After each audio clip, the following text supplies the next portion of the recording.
தந்தை மகன் தூய ஆவியின் பெயராலே ஆமீன். ஆண்டவர் உங்களோடு இருப்பாராக, உம் ஆன்மாவோடும் இருப்பாராக.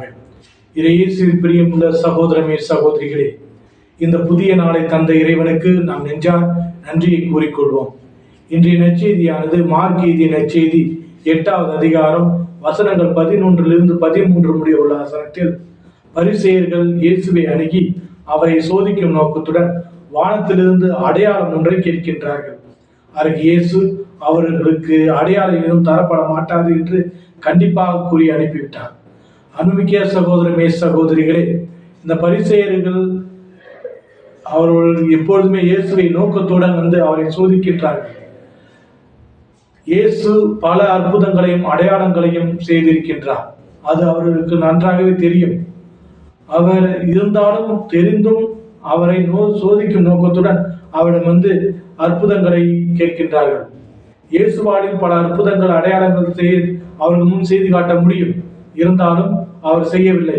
காரணம் அது அவர்கள் சோதிக்கும் நோக்கத்துடன் கேட்டதால் அவருடைய நம்பிக்கையின்மையை காரணமாக கொண்டு அவர்களுக்கு புதுமை எதுவும் செய்யப்பட மாட்டாது என்று கண்டிப்பாக கூறி அனுப்பிவிட்டார். அன்புமிக்க சகோதரமே சகோதரிகளே, நம்மளும் இந்த பரிசேயர்களை போலதான் வாழ்ந்து கொண்டிருக்கின்றோம். அங்கே புதுமை நடக்கிறது, இங்கே புதுமை நடக்கிறது என்று சொன்னவுடன் நாம் அங்கும் இங்குமாக வாழ்ந்து கொண்டே இருக்கின்றோம்.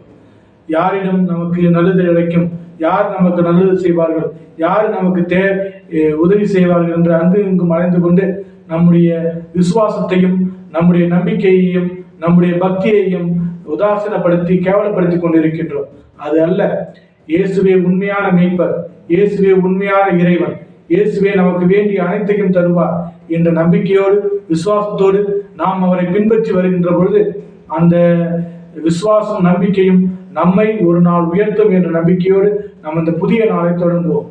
இறைவனுடைய ஆசீர்வாதம், அன்பும் அரவணைப்பும் நம்மையும் நம்முடைய குடும்பத்தில் உள்ளவரையும் நிறைவாக ஆசீர்வதிப்பதாக. எல்லாம் உள்ள இறைவன் தந்தை மகன் தூய திரு ஆவி உங்கள் அனைவரையும் நிறைவாக ஆசீர்வதித்து காத்து வழிநடத்துவதாக. ஆமேன்.